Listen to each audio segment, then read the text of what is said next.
हाँ तो बच्चों, आप लोग कैसे हो? कल हम लोग देखे थे रासायनिक समीकरण। आज हम देखेंगे योगात्मक अभिक्रिया। इसी को आप संयोजन अभिक्रिया भी कहते हो और संश्लेषण अभिक्रिया भी कहते हो। यदि हम योगात्मक अभिक्रिया की बात करें तो यहाँ पे आपको दिखाई दे रहा होगा योगात्मक अभिक्रिया। अगर योगात्मक अभिक्रिया को तोड़ने की कोशिश किया जाए तो ये दो पार्ट में टूट सकता है। एक आपका योग और दूसरा आपका आत्मक। योग को ही आप लोग जोड़ कहते हो, आत्मक मतलब होना, होना या इसी को कह सकते हो आना। मतलब जिस रासायनिक अभिक्रिया में योग की संक्रिया होती है या योग आता है उसी को आप योगात्मक अभिक्रिया कहते हो। अब यहां पे योग क्या होता है ये जानना बहुत ही महत्वपूर्ण है। जैसे मैं आप लोगों से के सामने 4 ऑप्शन दे रहा हूं। जैसे आप देख रहे हो 6 + 3 = 5 + 4 पहला ऑप्शन। दूसरा ऑप्शन है 6 + 3 = 10 - 1। तीसरा ऑप्शन आपका है 6 + 3 = 3 × 3।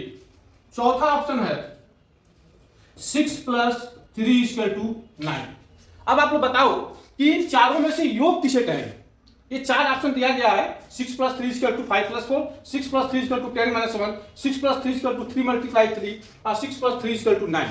इसमें आप सामान्य भाषा में, मैथ के भाषा में जोड़ किसे कहते हो, योग किसे कहते हो बताओ? हाँ करेक्ट, ये जो आपका है 6 + 3 = 9, यही आपका योग की संक्रिया कहलाती है।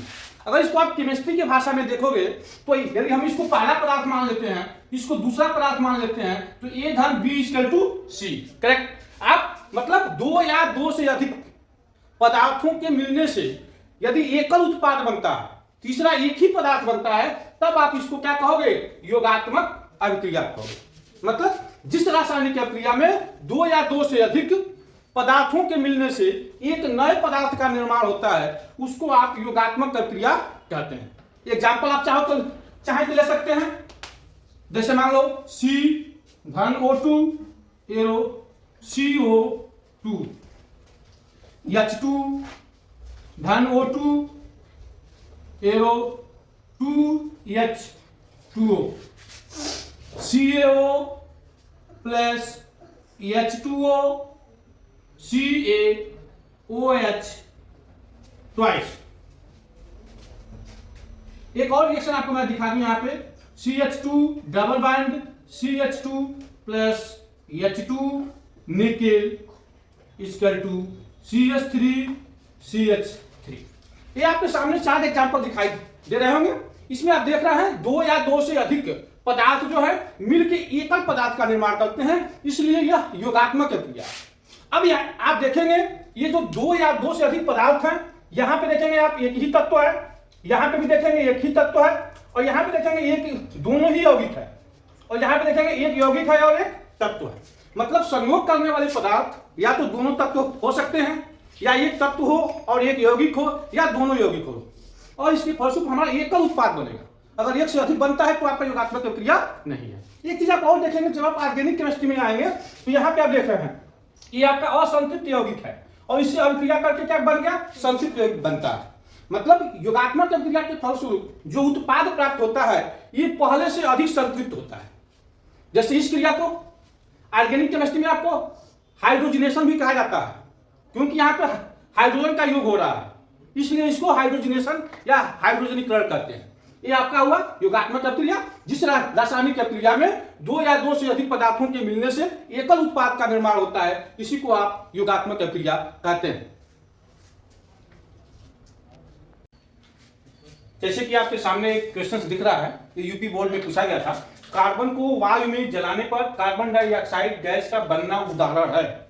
इसमें क्या कहा? कार्बन को वायु में जलाने पर, कार्बन को वायु में जलाने पर मतलब ये क्या होगा? अभिकारक हो गया। कार्बन का संकेत क्या हो गया? C। वायु का मतलब O2। तो कार्बन को वायु मतलब ऑक्सीजन, कार्बन को वायु में जलाने पर कार्बन डाइऑक्साइड बनता है, CO2 बनता है। अब यहां पे ये कह रहा है कि गैस का बनना उदाहरण है। तो अब देख रहे हैं कार्बन एक तत्व है, ऑक्सीजन दूसरा तत्व है, मतलब दो पदार्थ हो गए। इनके मिलने से CO2 एक यौगिक बनता है, मतलब एकल उत्पाद बन रहा है। मतलब दो या दो से अधिक, यहाँ पे दो पदार्थों के मिलने से एकल उत्पाद का निर्माण हो रहा है, मतलब ये क्या हो गया, योग हो रहा है यहाँ पे। अतः ये क्या होगा, योगात्मक अभिक्रिया, या इसी को क्या कहते हो, संयोजन अभिक्रिया कहेंगे। अर्थात ये योगात्मक अभिक्रिया का उदाहरण है। क्वेश्चन है जो यूपी बोर्ड में पूछा गया था, इस क्वेश्चन को आप देखेंगे। किसी पदार्थ X के विलयन का उपयोग सफेदी करने के लिए होता है। इसमें आप देखेंगे ये जो पदार्थ है जिसका सिंबल यहाँ पे X दे रहा है, ये पूछा जा रहा है इसका उपयोग आप कहाँ पे करते हो, सफेदी करने के लिए करते हो। दीवारों पे सफेदी करने के लिए आप जिस पदार्थ का उपयोग करते हैं उसको आप क्या करते हो, करेक्ट, बिना बुझा हुआ चूना। क्या करते हो, बिना बुझा हुआ चूना। इस बिना बुझे हुए चूने का रासायनिक नाम क्या होता है, कैल्शियम ऑक्साइड। क्या होता है, कैल्शियम ऑक्साइड। तो ये आपका हो गया, ये जो पदार्थ X है इसका रासायनिक नाम क्या होगा, कैल्शियम ऑक्साइड, और व्यापारिक नाम क्या होगा, बिना बुझा हुआ चूना। अब देखो इसमें क्या कहा, सेकंड प्रश्न, पदार्थ X का नाम, तो इस X का नाम क्या होगा, कैल्शियम ऑक्साइड या बिना बुझा हुआ चूना। रासायनिक नाम हो गया कैल्शियम ऑक्साइड, व्यापारिक नाम क्या होगा, बिना बुझा हुआ चूना। इसका सूत्र लिखिए, इसका सूत्र क्या हो गया, CaO। ये आपका पहला क्वेश्चन हो गया। दूसरा क्वेश्चन कह रहा है, ऊपर पहले फर्स्ट में लिखे पदार्थ X की क्रिया जल के साथ, इसी क्रिया किससे करानी है, जल से करानी है, H2O से करानी है। जल के साथ अभिक्रिया लिखिए। जब इसकी अभिक्रिया जल से कराएंगे तो बन जाएगा कैल्शियम हाइड्रोक्साइड। ये आपका रिएक्शन हो गया, CaO plus H2O, CaOH twice. ये आपका दूसरा क्वेश्चन हो गया। तीसरा क्या रहा, अभिक्रिया का प्रकार बताइए। आप देखेंगे दो है, दो पदार्थों के मिलने से एकल उत्पाद का निर्माण बन रहा है, मतलब योग हो रहा है। अर्थात क्या हो गया, योगात्मक अभिक्रिया हो गया। इसी को आप संयोजन अभिक्रिया या संश्लेषण अभिक्रिया भी कह सकते हैं।